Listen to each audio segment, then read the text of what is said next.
Hola, ¿qué tal hermanitos? ¿Cómo están? Mi nombre es Gaby Liaut y bueno, vamos a seguir platicando sobre el libro de los espíritus del maestro Allan Kardec.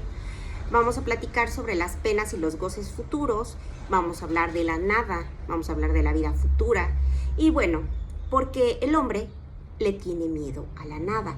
¿Por qué? Porque como no sabemos qué es lo que viene, no sabemos qué es lo que existe, pues le tenemos miedo. Pero el hermanito de luz nos dice que no le tenemos por qué tener miedo porque la nada no existe.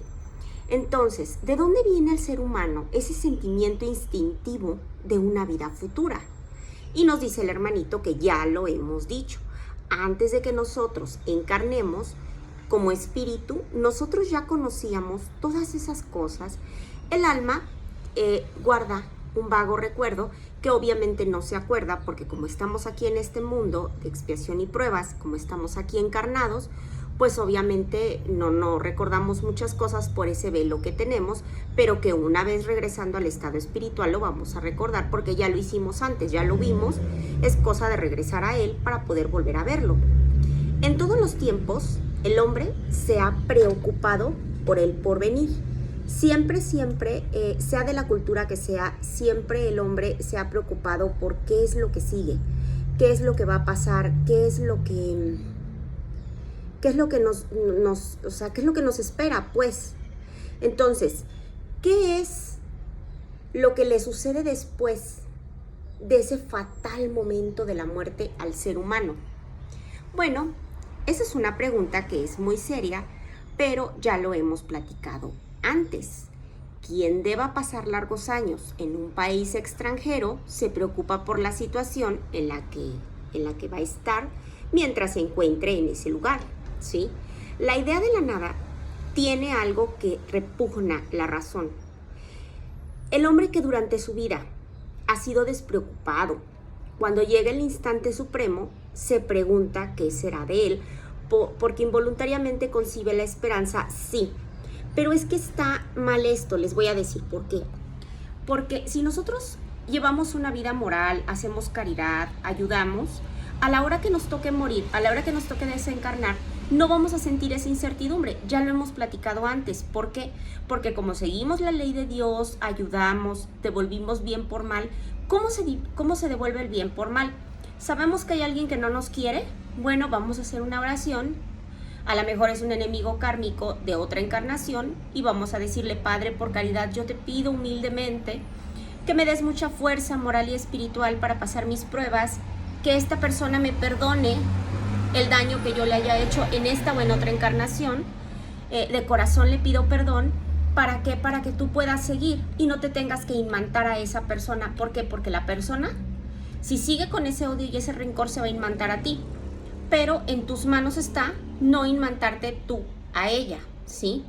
¿Por qué? Porque venimos a aprender a amarnos, a querernos unos a otros. Y si no lo aprendemos, nos lo van a volver a poner, ya sea como papá, como mamá, como un hermano, hasta que aprendamos que debemos de querernos, amarnos y respetarnos todos, porque todos somos hermanos, ¿sí? Entonces, si nosotros tomamos cartas en el asunto y seguimos la ley de Dios, no tenemos por qué tener esa incertidumbre a la hora de que se aproxima el momento en el que vamos a desencarnar. Es mejor que nos ocupemos ahorita y no que nos preocupemos, porque el preocuparnos no nos va a servir de nada. Si nosotros creemos en Dios, pero no admitimos una vida futura, pues es un contrasentido, nos dice el hermanito, porque el sentimiento de una existencia mejor está en el fuero íntimo de todo hombre. Dios no ha podido implantarlo en vano ahí. La vida futura implica la conservación de nuestra individualidad después de la muerte. La intuición de las penas y de los goces futuros. ¿A qué se debe la creencia que en todos los pueblos encontramos de penas y de recompensas venideras? Nos dice el hermanito que es siempre lo mismo, que simplemente estamos presintiendo la realidad que da al hombre el espíritu en el encarnado, ¿sí? Porque debemos de saber bien que nuestra voz interior nos habla, simplemente debemos de aprender a escucharla y debemos de, cuando la escuchemos, no ignorarla porque por algo nos están diciendo. Vuestra equivocación consiste en no escucharla, porque a veces somos necios y nos están diciendo, nos están intuyendo y nosotros no hacemos caso. Entonces, ese es el problema.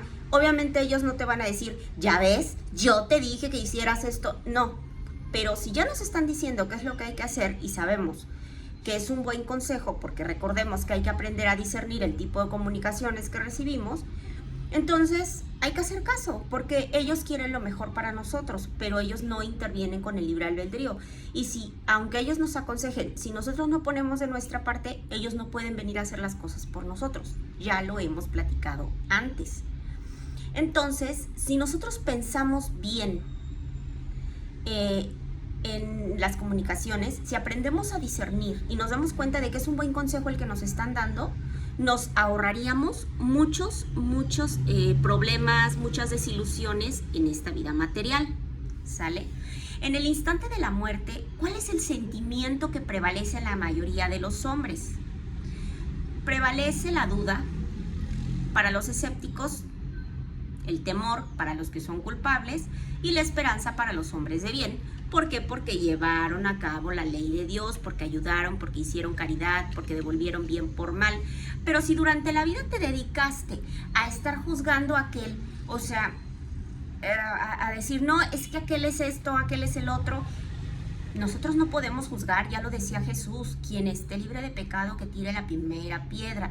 Y a veces pensamos que nosotros somos o que tenemos la autoridad suficiente moralmente hablando para juzgar, pero nosotros no podemos hacer eso, porque a veces nosotros decimos, ay, tonta, si yo estuviera en su lugar yo haría esto, y pasan los años y ¿qué crees? Te toca vivir esa situación y entonces te acuerdas y dices, ah, yo la critiqué, yo dije que si yo tenía esa situación yo haría esto.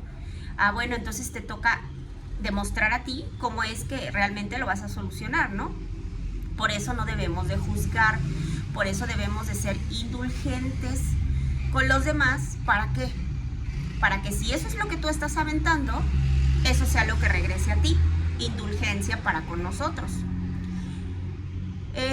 La consecuencia de la vida futura es la que resulta de la responsabilidad de nuestros actos. La razón y la justicia nos dicen que en el reparto de la felicidad que a todo hombre aspira, todos, los buenos, los malos, son hermanitos que están más atrasados, pero que al final tienen que llegar.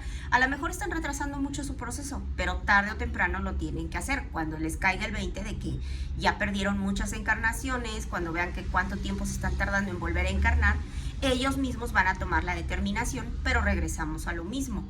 Tienen que tener voluntad, tienen que querer hacerlo, porque yo no puedo llegar y obligarlo. A ver, tú tienes que evolucionar porque ya estuvo. No, él solito tiene que tomar conciencia como espíritu, y los que están encarnados también lo tienen que hacer en algún momento sin que alguien venga y se los imponga. Claro, si hay alguien que te está dando el conocimiento, yo lo llamo oro molido, si te lo están dando, aprovéchalo. Aprovechalo, porque cuando te toca desencarnar y te toca rendir cuentas, tú no vas a poder decir, ah, es que a mí nadie me dijo, porque te van a decir, no, sí supiste, pero no lo quisiste hacer, por lo que tú quieras, por el pretexto que se te venga a la mente. Pero sí lo sabías, y entonces vamos a ser más culpables que alguien que no tenía el conocimiento. La idea de que Dios nos da su justicia y su bondad mediante la sabiduría de sus leyes no nos permite creer que Él sea justo. La realidad es que sí, Dios es infinitamente justo, y el ruin sea de igual categoría a los ojos de Él, ni dudar de que no reciban un día aquella recompensa. Este castigo, por el bien o por el mal, cada quien sabe en base a las acciones que tuvo durante su vida. De ahí, el innato sentimiento que tenemos de la justicia nos da la intuición de las penas y de las recompensas futuras. La intervención de Dios en las penas y recompensas se ocupa de todos los seres que Él ha creado, porque recordemos que todos somos su creación, todos somos sus hijos, por muy pequeñitos que seamos, y nada es poco para la bondad de Dios. Dios posee sus leyes que nos rigen en todas nuestras acciones. Recordemos que todo tiene consecuencias, lo bueno y lo malo. cuando un hombre comete un exceso, Dios no pronuncia un juicio en contra de él para decirle, por ejemplo, has sido un glotón y ahora te voy a castigar. Dios no hace eso, pero Dios ha trazado un límite. Las enfermedades y muchas veces la muerte son consecuencias de nuestros propios excesos. He aquí la punición. Constituye el resultado de haber infringido la ley y así sucede en todo. Todas nuestras acciones se hallan sometidas a las leyes de Dios. Ninguna hay, por insignificante que nos parezca, que no pueda ser una violación a tales leyes.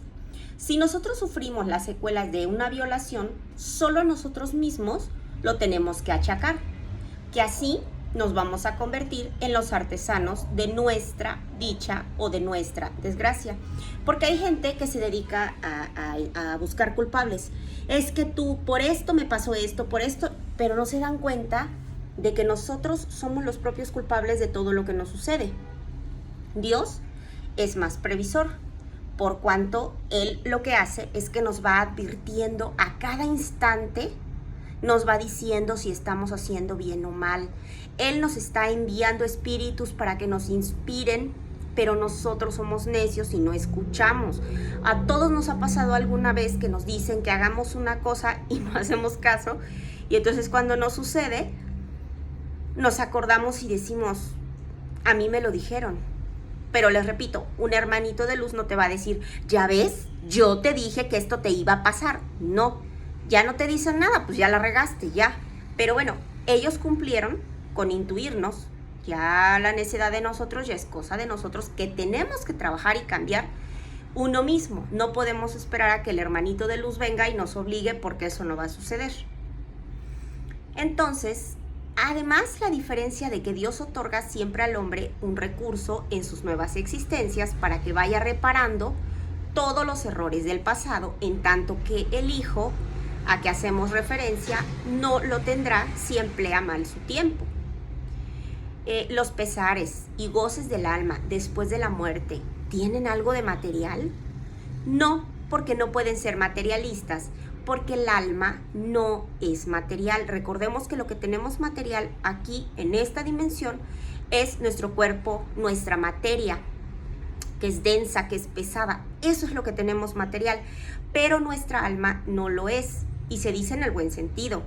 Las penas y los placeres no tienen nada de carnal y sin embargo son 1000 veces más vivos que lo que nosotros experimentamos en la tierra, porque el espíritu, ya que se desprendió del cuerpo, obviamente el espíritu es más sensible. ¿Por qué?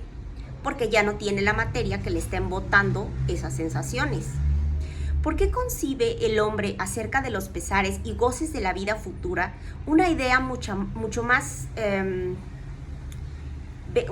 una idea de que es grosero, de que es absurdo? La inteligencia a veces no la tenemos lo bastante desarrollada y por eso hay muchas cosas que no lo entendemos. Nuestro lenguaje es de sobremanera incompleto para que podamos expresar lo que está fuera de vosotros. Todavía nos hace falta mucho y es normal completamente, porque todos estamos trabajando en nuestro progreso espiritual. Entonces pues no podemos tener todo de un día para otro, no hay que trabajar para ir mejorando. Nuestro lenguaje, como quiera, es incompleto porque no podemos expresar lo que está fuera de nosotros. De ahí que hayan sido necesarias las comparaciones, y esas imágenes y figuras nosotros las tomamos como si fuera realidad. Pero a medida que el hombre se va esclareciendo, su mente va comprendiendo aquellas cosas que su lengua no es capaz de traducir. Pero bueno, lo importante es que vayamos aprendiendo, que vayamos creciendo, que vayamos siendo mejores. ¿En qué consiste la dicha de los espíritus buenos? Bueno, es en conocer todas las cosas, porque un espíritu bueno no tiene odio, no tiene celos, no tiene envidia, ambición, no tiene ninguna de las pasiones que labran la infelicidad de los hombres. El amor que les une es para ellos una fuente de una aventura suprema. Los seres de luz, los hermanitos elevados, los ángeles, los arcángeles, ellos son los seres de luz, ellos son los que ya están en la pureza, que están con Dios. Ellos no tienen necesidades, ellos no tienen padecimientos, ellos no tienen angustias, porque eso solamente lo tenemos en esta dimensión, en esta vida material. Ellos son dichosos porque realizan el bien, porque realizaron el bien, porque se inclinaron hacia obedecer la ley de Dios, y entonces pues se fueron más rápido y llegaron con nuestro Padre. Por otra parte, la felicidad de los espíritus siempre es proporcional al grado de elevación, es lo que les decía. Hay unos que se dejan llevar por los placeres de la vida material y se tardan mucho más porque, perdón, pero desperdician el tiempo en ociosidad o en lo que ustedes quieran. Y pues ese desperdicio de tiempo, tarde o temprano, pues nos va a caer el 20 y vamos a decir, mira cuánto tiempo perdimos, cuánto tiempo precioso pudimos haber aprovechado para estudiar, para aprender, para ser mejores, ¿sí? Entonces, es verdad que solo los espíritus puros gozan de dicha suprema, pero todos los que no la tienen son desgraciados. ¿Por qué? Porque son malos y porque entre los malos hay muchos grados, o sea, desde el que no es ni frío ni caliente hasta el que es más perverso, claro está. Los que se hallan lo bastante adelantados comprenden la felicidad de los que han llegado antes que ellos mismos y aspiran a conquistarla, pero esto es para ellos un estímulo porque saben que viene un mundo mejor, saben que vienen cosas mejores y que todos podemos aspirar a eso. Para ellos no hay envidia, más bien se motivan y trabajamos para lograrlo, todos lo hacemos. Pero lo tenemos que hacer con calma, tenemos que tener la conciencia limpia, debemos de sentirnos afortunados. ¿Por qué? Porque hay muchos espíritus que tienen que tener muchos padecimientos y tienen que sufrir. Y si en nosotros está cambiar porque nos están enseñando por dónde lo tenemos que hacer y cómo, pues es mucho mejor porque nos están dando la oportunidad de aprender y de ahorrarnos mucho sufrimiento. Ya está en nosotros si lo queremos hacer o no. Nosotros debemos de dejar a un lado esas necesidades materiales en el número de las condiciones de la felicidad para los espíritus, pero la satisfacción de tales necesidades no constituye para el hombre una fuente de goces. Sí, son goces de la vida animal. En cambio, cuando no podemos satisfacerlas, se truecan y se vuelven una tortura porque solamente estamos pensando en satisfacer goces de esta vida. Como que queremos fiestas, queremos alcohol, queremos excesos, y eso no debe de ser porque simplemente estamos deteriorando nuestra materia y eso no debe de pasar porque la materia que nos prestaron, nuestro cuerpo, nos lo entregaron en buen estado y en buen estado lo tenemos que devolver.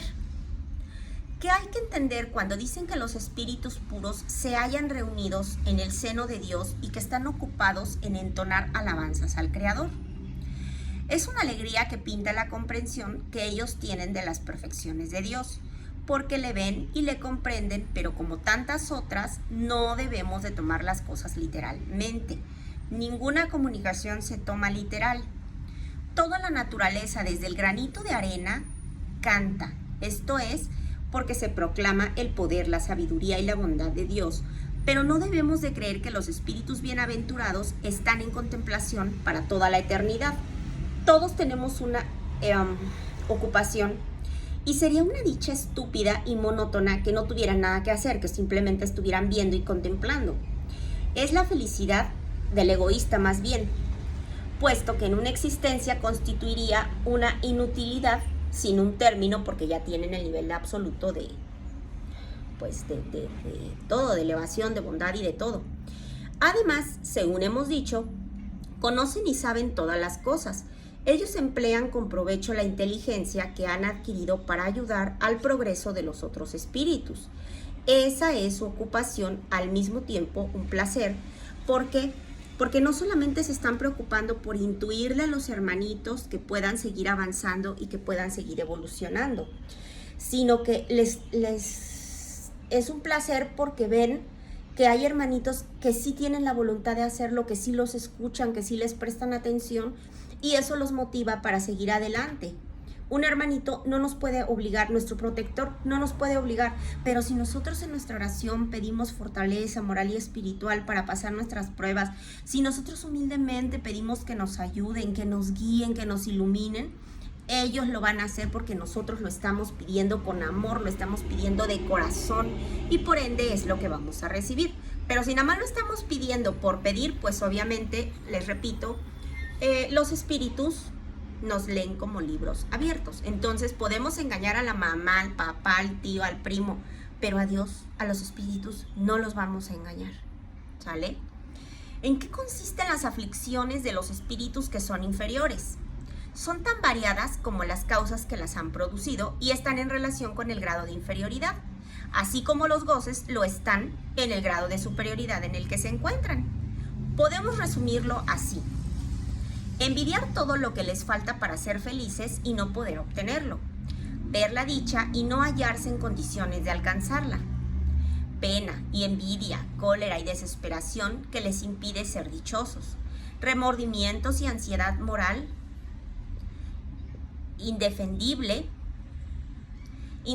indefinida, ¿sale? Todos desean los placeres, pero no todos lo pueden satisfacer y eso es lo que atormenta a muchos espíritus, ¿sale? ¿Es siempre provechoso el influjo que ejercen los espíritus sobre otros? El de los espíritus buenos obviamente es beneficioso. ¿Por qué? Porque ellos lo que quieren es que sigamos avanzando y no hace falta decirlo.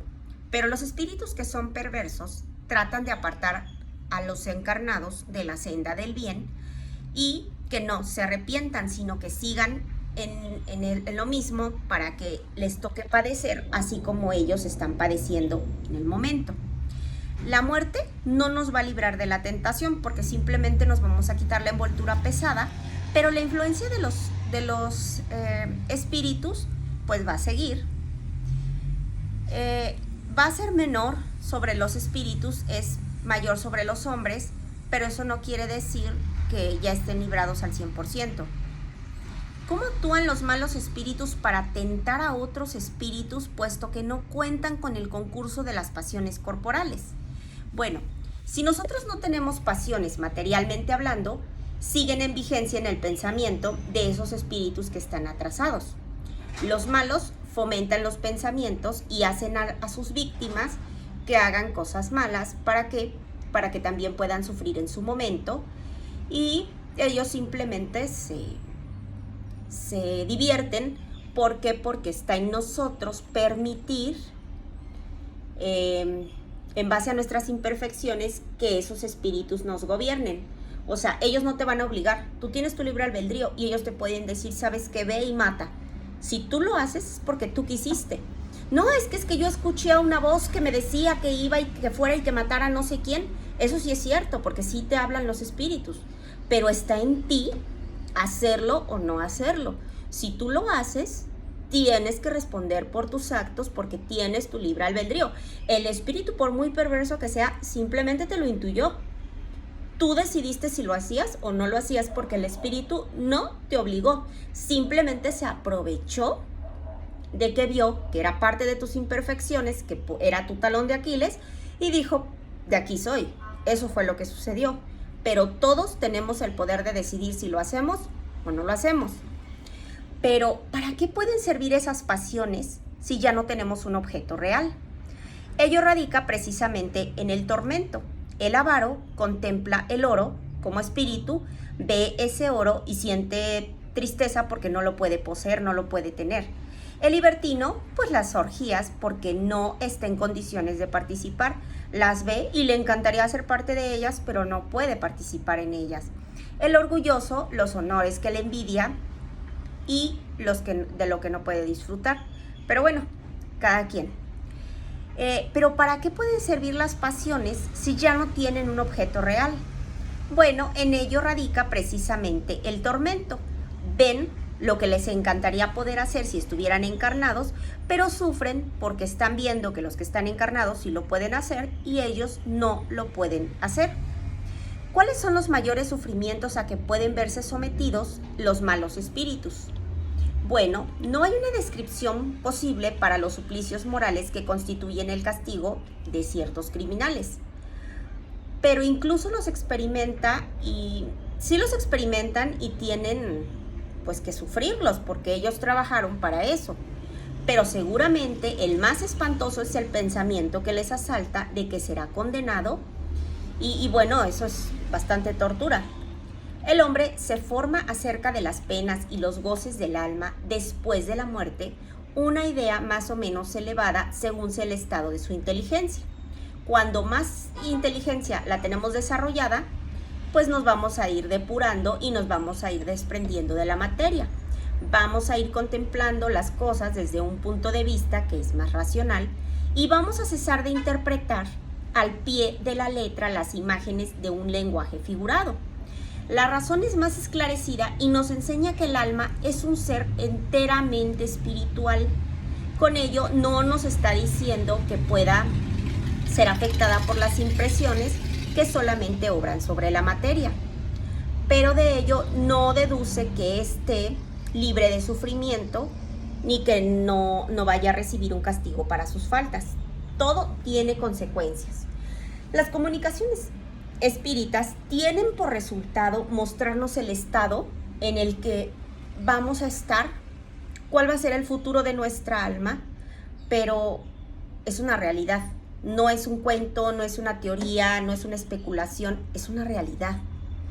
Ponen ante nuestros ojos todas las perspicacias de la vida de ultratumba, pero ellos nos van mostrando al mismo tiempo las secuelas perfectamente lógicas de la existencia terrena, y aunque desprovistas del aparato fantástico que esté creado por la imaginación humana, no por ello menos penosas que para quienes hicieron el mal. Todos los que participaron, tanto peca el que le agarra la pata como el que mata a la vaca como el que le agarra la pata, es lo mismo, ¿sale? No nada más quien planeó la maldad, también el espíritu que te lo intuyó, porque pues eso le da más sufrimiento, ¿no? Entonces, tenemos que ser firmes, porque si no, nos van a castigar por donde pecamos. Vamos a pedirle a Dios siempre fortaleza moral y espiritual para pasar nuestras pruebas. Si sabemos que somos mentirosos, vamos a pedirle que nos ayude a dejar de ser mentirosos. Si sabemos que somos intrigosos, vamos a pedirle que nos ayude a dejar de ser intrigosos. Que podamos ser mejores, que nuestra vida cambie, pero tenemos que querer hacerlo y entonces Él nos va a mandar hermanitos que nos ayuden y podamos mejorar. Bueno, hermanitos, espero que les haya gustado. En el próximo video vamos a seguir hablando del libro de los espíritus del maestro Allan Kardec. Y bueno, vamos a hablar sobre la doctrina del fuego eterno.